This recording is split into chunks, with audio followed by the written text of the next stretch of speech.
오늘의 말씀은 다니엘 1장 1절부터 7절까지 말씀입니다. 유다 왕 여호야김이 다스린 지 3년이 되는 해에 바벨론 왕 느부갓네살이 예루살렘에 이르러 성을 에워쌌더니 주께서 유다 왕 여호야김과 하나님의 전 그릇 얼마를 그의 손에 넘기심에 그가 그것을 가지고 신할 땅 자기 신들의 신전에 가져다가 그 신들의 보물 창고에 두었더라.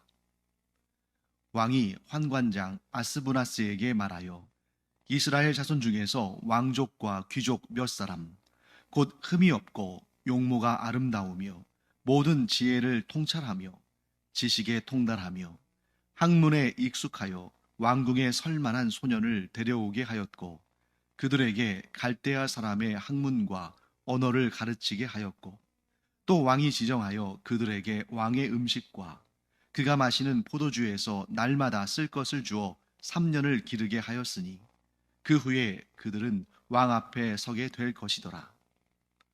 그들 가운데는 유다 자손 곧 다니엘과 하나냐와 미사엘과 아사랴가 있었더니 환관장이 그들의 이름을 고쳐 다니엘은 벨드사살이라 하고 하나냐는 사드락이라 하고 미사엘은 메삭이라 하고 아사랴는 아벤느고라 하였더라. 네, 2023년에 첫 번째 우리가 공부하게 될 성경은 구약 성경 다니엘서입니다. 다니엘서를 우리가 또 이 올해를 시작하면서 그 의미와 그 안에 담긴 내용들을 아주 꼼꼼하게 공부하면서 하나님의 뜻을 잘 알아가기를 바랍니다. 먼저 이 다니엘서의 시대적인 배경을 한번 살펴볼까요? 1절 말씀을 제가 다시 한번 읽겠습니다.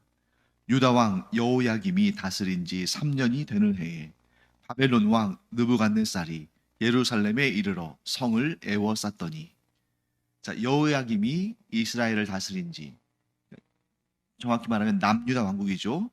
유다 왕 여호야김이 유다 왕국을 다스린 지 3년이 되는 해. 자, 이때가 언제쯤이냐? 네. 오늘날 우리가 사용하는 그 연대기로는 대략 주전 606년경이 됩니다. 그런데 이때 어떤 사건이 발생합니까? 바벨론, 그 당대에 아주 파죽 시세로 이 중동 지역, 이 서아시아 지역을 아주 빠른 속도로 차지하고 있는, 장악하고 있는 그런 강한 나라였는데요. 이 나라의 왕, 그 유명한 느부갓네살 왕이 예루살렘 성을 에워싸고 공격을 합니다. 그런데 이 공격으로 말미암아서 유다 왕국이 멸망하지는 않습니다.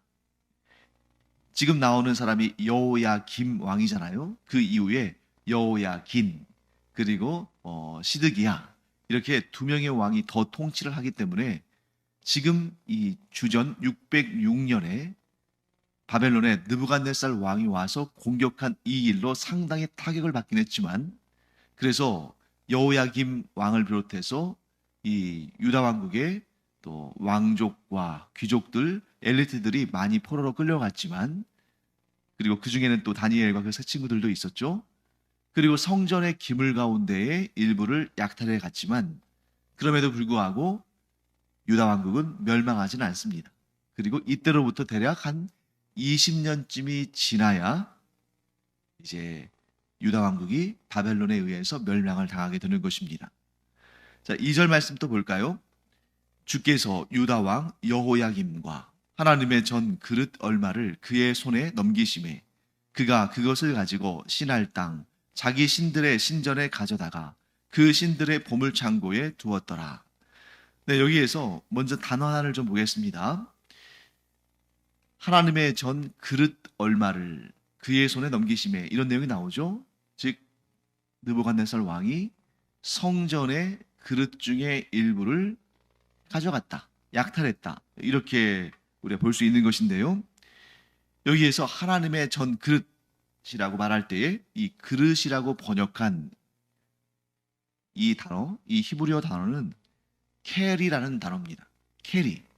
그런데 이 캐리라는 단어가 물론 그릇이라는 의미도 포함되어 있습니다만, 보통은 기물 또는 뭐 물품, 용품, 기구 이런 의미를 갖거든요. 그러니까 그릇이라는 음식을 먹을 때 사용하는 그런 용품, 이 좀 한정된 의미가 아니라 보다 넓은 의미에서 어떤 목적을 가지고 만들어진 물품, 기물, 물건 이런 의미를 갖고 있기 때문에 아, 만약에 이제 다음에 이 번역이 좀 개정되는 기회가 있다면 하나님의 전 그릇 얼마를 이렇게 번역하기보다는 하나님의 전 기물의 얼마 혹은 기구의 얼마 혹은 뭐 물품의 얼마 이렇게 번역하는 것이 좋을 것 같습니다. 즉 성전 기물 중에 얼마를 가져갔다. 하나님께서 그의 손에 넘기셨다. 이렇게 표현하는 것이 옳겠죠. 여기서 아주 중요한 의미를 우리가 발견하게 됩니다. 그것은 뭐냐면 느부갓네살은 아마 이렇게 생각했을 거예요. 나의 지도력과 나의 나라 바벨론의 위력으로 말미암아 이 유다 왕국을 무찔렀고 예루살렘 성을 함락시켰으며 그래서 그 예루살렘 성의 중심에 있는 성전에서 값비싸고 의미 있는 기물들을 내가 가져다가 전리품으로 가져다가 신 아래에 있는 내가 섬기는 신들의 창고에 보물 창고에 내가 자랑스럽게 전시해 두었다. 이렇게 생각했을 겁니다. 분명히 느부갓네살 왕은 그렇게 생각했을 거예요. 하지만 성경은 다르게 묘사합니다. 자, 2절 말씀 보시면 이렇게 되어 있죠. 주께서, 자, 주어가 주, 즉 여호와 하나님이십니다. 주께서 유다 왕 여호야김과 하나님의 전 그릇 얼마를 그의 손에, 즉 느부갓네살의 손에 넘기시며. 자, 어떻게 표현되어 있습니까? 느부갓네살이 여호야김을 포로로 끌고 가고 하나님의 전 기물들 얼마를 전리품으로 약탈해 갔다. 이렇게 기록하지 않고 주께서 곧 하나님께서 유다 왕 여호야김을 바벨론 왕 느부갓네살에게 넘기시고 또한 심지어 하나님의 전에 있는 하나님을 섬기기 위해서 사용되는 기물들 가운데 얼마를 바벨론 왕 느부갓네살에게 넘기셨다. 이렇게 표현되어 있다는 거죠. 여기에서 다니엘서를 비롯한 성경 전체에 아주 일관된 세계관을 발견할 수가 있습니다. 그것은 뭐냐면 이 세상을 우리가 살다 보면 믿음 없는 눈으로 바라보면 이 세상의 악한 세력이 하나님을 대적하는 세력이 하나님의 백성들을 공격하고 이기고 심지어 하나님을 조롱하고 모욕하고 하나님의 세력을 딛고 승리하는 것처럼 보이지만 그런 일들이 많이 있지만 사실은 그런 일들조차도 모두 하나님께서 주관하신 일이다 하고 하나님의 절대 주권을 강조하고 있는 것입니다. 자, 그런데 여러분,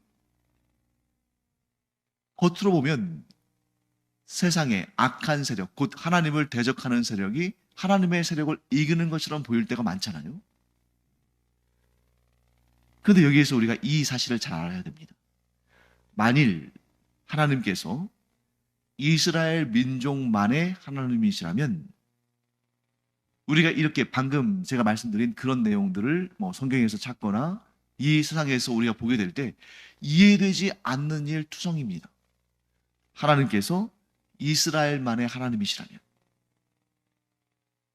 여러분, 우리가 이스라엘의 역사를 보면 지금 여기에서 바벨론, 느부갓네살 왕에게 나라를 거의 뺏길 정도로 아주 큰 피해를 당하고 심지어 여호야김 왕이 포로로 잡혀가고 또 다니엘과 그 세 친구와 같이 하나님을 경외하는 자들, 경건한 하나님의 사람들도 포로로 잡혀가고 심지어 하나님의 성전에 하나님을 경배하고 예배할 때 제사를 드릴 때 사용되어지는 그 기물들 가운데 얼마도 약탈당할 정도면 어떻게 하나님이, 능력의 하나님이, 세상을 다스리시는 하나님이, 온 세상의 주관자이신 하나님께서 어떻게 이런 일을 막지 못하셨을까? 왜 이런 일들이 일어나게 되었을까? 하나님께서 그 바벨론의 느부갓네살 왕 하나를 어찌하지 못하시는가? 이렇게 의문투성인 거죠. 언제? 하나님께서 이스라엘만의 하나님이시라면, 하나님께서 이스라엘만의 신이시라면 어떻게 하나님께서 이렇게 하실 수 있으실까? 어떻게 하나님께서 이렇게 당하실 수 있으실까? 어떻게 하나님께서 지실 수 있으신가? 이런 의문들이 생긴다는 거죠. 하지만 우리는 분명히 알아야 됩니다. 하나님은 이스라엘만의 하나님이 아니시다. 만일 하나님께서 이스라엘만의 하나님이시라면 분명히 하나님께서 지신 것이죠. 만일 하나님께서 이스라엘만의 하나님이시라면 분명히 하나님께서 패배하신 것입니다. 그런데 그러한 관점은 전제부터가 잘못된 것이다. 왜 그렇습니까? 하나님은 이스라엘만의 하나님이 아니시라 온 세상, 온 우주, 모든 것의 주인이시고 주관자이시고 다스리시는 분이시다. 바로 여기에서부터 우리의 믿음이 출발해야 되고, 그렇다면 성경에 나오는 우리가 이해하지 못했던 그 수많은 일들이 다 이해가 되는 거죠. 뭘 의미합니까? 하나님께서는 온 우주의 주인이시기 때문에 누구를 들어 사용하셔도 이상하지 않은 것입니다. 그러니까 하나님의 백성, 경건한 자들을 통해서도 하나님께서 당연히 일하시지만, 우리가 보기에 불경건하고 심지어 하나님을 대적하고 하나님을 모욕하는 자들도 하나님의 소유고 하나님께서 얼마든지 그들을 들어 사용하셔서 하나님의 역사를 이루신다는 거죠. 그런데 우리의 하나님에 대한 관점이 좁아질수록 이해되지 않는 것이 많습니다. 예를 들면 하나님이 나만의 하나님이시다. 하나님은 나의 것이다. 하나님은 나를 위해서만 일하신다. 이렇게 아주 편협한 관점으로 하나님을 이해하면 내가 볼 때 나에게 유익하지 않은, 내 욕심을 만족시키지 않는, 내 중심적인, 내 이기적인 그러한 방향대로 역사가 흘러가지 않으면 이렇게 항변하는 거죠. 하나님, 나의 하나님이 어떻게 이런 일을 일어나게 하실 수 있으십니까? 하나님이 계시는데, 하나님께서 나의 하나님이신데, 하나님께서 나를 위해 일하시는데 어떻게 이런 일이 일어나도록 방치하십니까? 하나님께서 이런 일도 처리를 못 하십니까? 왜 하나님 이렇게 하셨습니까? 그렇게 나오겠죠. 하지만 하나님께서는 모두를 통치하시고 모두를 통해서 일하시고, 그 모두에는 선인도 있지만 악인도 있고, 우리가 볼 때에 고개를 끄덕일 만한 일도 있지만 우리가 이해하지 못할 일도 있고, 거기에는 형통도 있지만 실패도 있고. 그러니 여러분, 이 당시에 유대인 중심적인 하나님관을 갖고 있던 이스라엘 사람들은 이해가 안 되는 거죠. 아니, 어떻게 하나님의 성전이 있는 예루살렘이 침략을 당할 수 있을까? 어떻게 하나님을 믿는 백성들이 전쟁에서 져서 포로로 끌려갈 수 있는가? 어떻게 하나님의 성전이 약탈을 당할 수가 있는가? 그런데 오늘 본문은 너무나 분명하고 너무나 선명하게 말씀하시죠. 하나님께서 그렇게 하셨다. 하나님께서 여호야김을 느부갓네살의 손에 넘겨주시고, 심지어 하나님의 성전에 있는 하나님을 제사할 때 사용하는 기물들 중에 일부도 느부갓네살의 손에 넘겨주셨다. 왜? 하나님의 결정, 하나님의 주권, 하나님의 절대 주권. 여러 번 경고하시고 여러 번 기회를 주시고 여러 번 긍휼과 은총을 베푸셨음에도 불구하고, 수많은 선지자들을 보내셔서 아주 강력하게 권고하셨음에도 불구하고 끝까지 죄악으로부터 돌이키지 않는 유다와 여호야김을 하나님께서 느부갓네살 왕을 통해서 심판하신 것입니다. 그런데 이 심판에 정신을 바짝 차리고 하나님께로 돌아왔다면 20년 후에 유다 왕국이 완전히 멸망하는 일은 없었을 거예요. 하나님께서 이렇게 충격적인 율법, 곧 바벨론의 느부갓네살 왕을 통해서 이스라엘의 그 유다 왕국의 왕이 포로로 잡혀가고, 심지어 성전에 하나님을 섬길 때 사용되는 기물들 중에 일부를 하나님께서 내어주셨음에도 불구하고 유다 왕국의 정신을 차리지 못하는 거죠. 그러나 하나님은 이스라엘만의 하나님이 아니시다. 온 세상, 온 우주의 하나님이시기 때문에 바벨론도, 느부갓네살 왕도, 그 이후에 페르시아, 그리스, 로마 얼마든지 들어 사용하시는 거죠. 그리고 우리는 하나님께서 그렇게 하시는 이유를 다 알 수도 없습니다. 그러나 우리는 알기 위해서 노력해야겠죠. 하지만 우리가 하나님의 그 깊고도 오묘한 뜻을 다 알 수가 없다. 그러므로 내 삶에서 내가 다 이해할 수 있는 일만 있는 것은 아니다. 왜? 내가 만일 다 이해할 수 있는 일들만 일어난다면 우리가 하나님을 다 이해한다는 건데, 피조물인 우리가 어떻게 창조주이신 하나님을 다 이해할 수 있겠습니까? 그렇기 때문에 우리가 이해할 수 없는, 이해하기 힘든 일이 있다 할지라도 그 가운데 하나님의 뜻이 있음, 또한 하나님의 뜻은 언제든 선이라는 것을 우리가 고백하기를 바랍니다. 그 다음에 이제 오늘 본문의 후반부에는 포로로 끌려간, 즉 여호야김이 바벨론에 포로로 끌려갈 때 함께 끌려간 사람들이 등장하는데, 우리가 잘 아는 다니엘과 그 세 친구들이 등장합니다. 바벨론은 그 당대에 이 서아시아 지역을 지배하는 가장 강력한 세력이었어요. 그들이 승승장구를 했습니다. 어디를 가든지 승리했어요. 그 결과 땅이 넓어졌습니다. 근데 문제는 뭡니까? 땅은 급속도로 넓어졌는데 그 넓어진 땅을 다스릴 인재들은 부족한 거죠. 바벨론의 인구만으로는 그 넓어진 땅을 다 다스릴 수가 없는 것입니다. 바벨론의 그 느부갓네살 왕의 신하들만으로는 그 넓은 땅을 다 통치할 수가 없어요. 어떤 정책을 펼쳤냐면, 바벨론이 정벌하고 지배하게 된 그 나라와 민족들로부터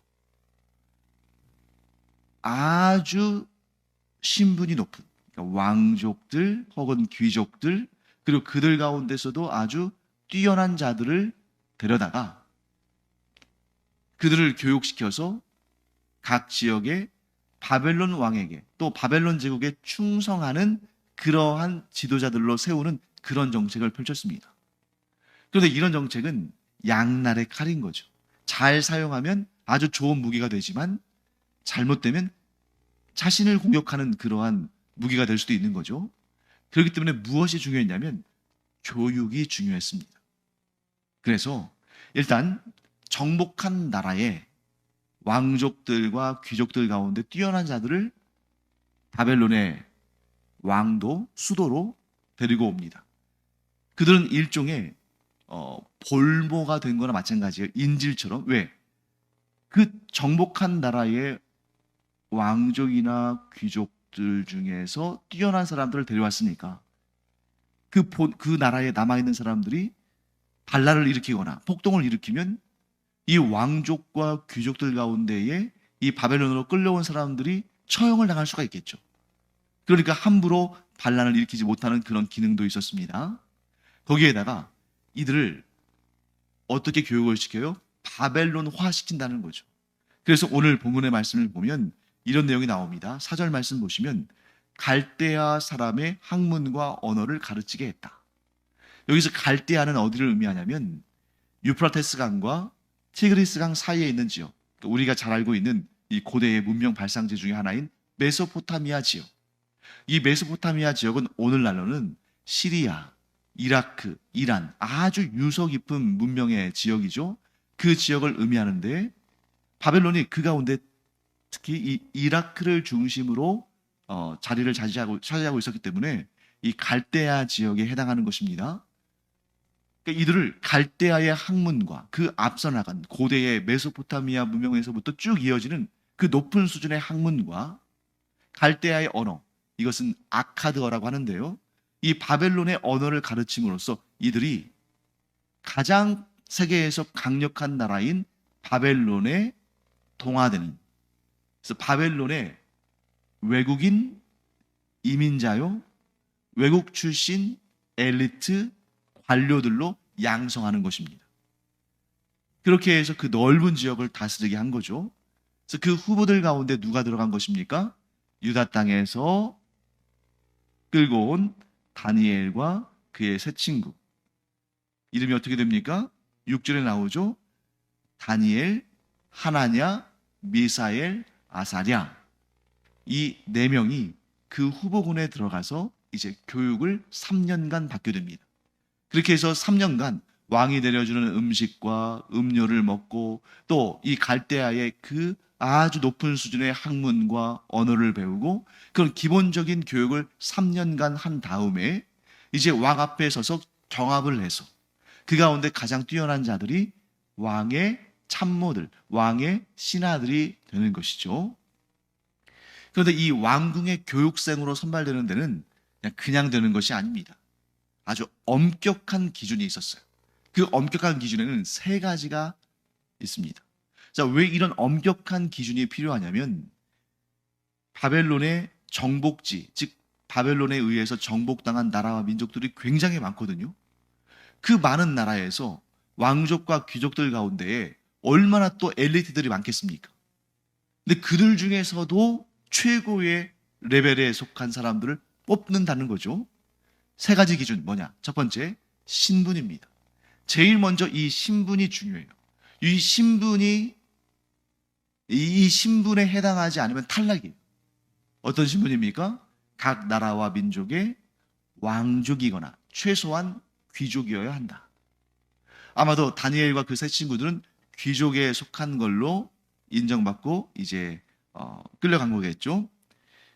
왜냐하면 그들은 나이가 좀 어린 그런 상태였어요. 그래서 미래의 그 전망을 보고 끌고 간 겁니다. 두 번째 기준은 뭐냐면 외모입니다. 일단 기본적으로는 왕족과 귀족의 신분이어야 하지만 그 왕족과 귀족인 사람들도 엄청 많을 거 아니에요. 이 정복한 나라와 민족이 많으니까. 그러니까 그들 중에서도 또 외모가 훌륭한 사람, 흠이 없고 아름답고 외모가 좋은, 왜 그런 사람을 뽑습니까? 기왕의 신분은 다 똑같아요. 왕족이거나 귀족. 그런데 그들 가운데 뽑힌 사람들이 왕을 모셔야 되니까 기왕이면 외모가 훌륭한 사람을 뽑는 거죠. 그 다음에 세 번째는 능력입니다. 능력. 자, 신분, 왕족 혹은 귀족. 이건 자기가 선택할 수 있는 게 아니잖아요. 태어나면서부터 갖게 되는 그러한 부분이죠. 그 다음에 외모도 마찬가지죠. 우리가 태어나서 나는 이런 외모를 원한다 라고 원해서 되는 게 아니잖아요. 타고나는 거죠. 그러니까 1번과 2번의 조건은 내가 선택한다고 되는 것이 아닙니다. 타고나는 거예요. 근데 세 번째, 능력은 물론 타고나는 부분도 있지만 개발되어지는 부분이 있는 거예요. 그래서 왕족과 귀족들 가운데서도 외모가 훌륭한 사람을 뽑아서 그들을 교육시켜서 능력이 출중한 사람, 가장 뛰어난 사람들만 뽑아서 바벨론의 느부갓네살 왕을 섬기며 그 넓은 바벨론의 땅을 다스리는 그런 관리들, 그러한 왕의 측근의 신하들로 이제 세워지는 것입니다. 우리 마지막으로 이제 그러면 그 다니엘과 세 친구들의 이름을 한번 볼까요? 다니엘, 하나냐, 미사엘, 아사랴. 이게 히브리어 이름입니다. 즉 그들의 원래 이름이에요. 그래서 이 다니엘이라는 이름의 뜻은 하나님께서 재판하신다. 혹은 하나님은 재판관이시다. 이렇게 하나님과 재판과 관련된 이름입니다.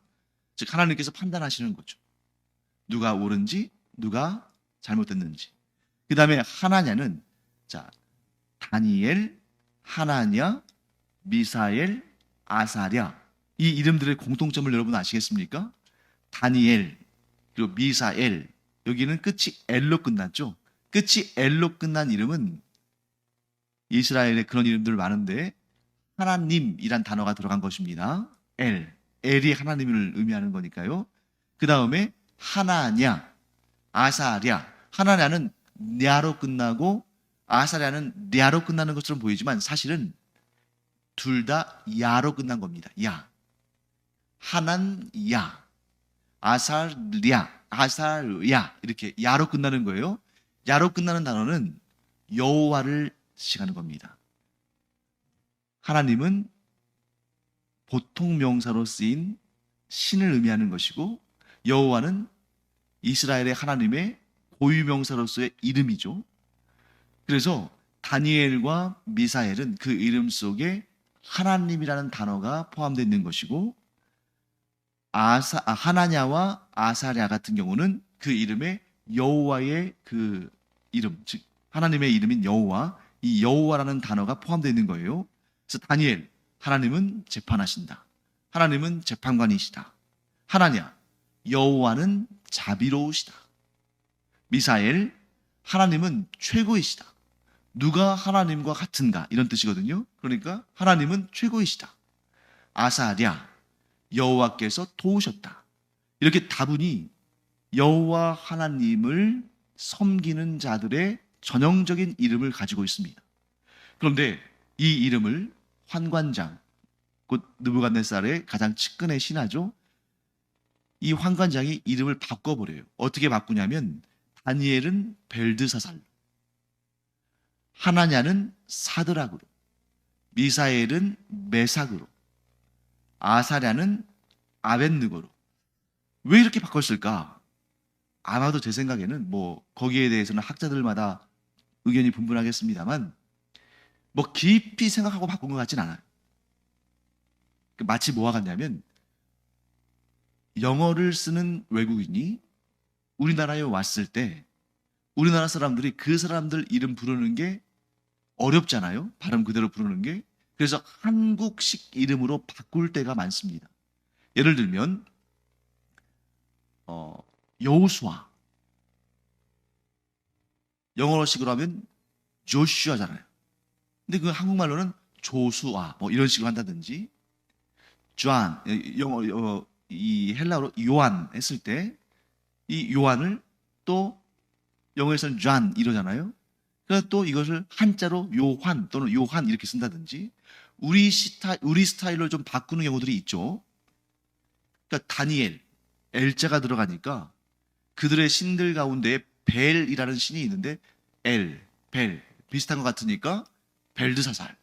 그 뜻은 뭐냐면 벨신, 바벨론의 벨신이 총애하는 신하, 총애하는 사람 이런 의미를 갖게 돼요.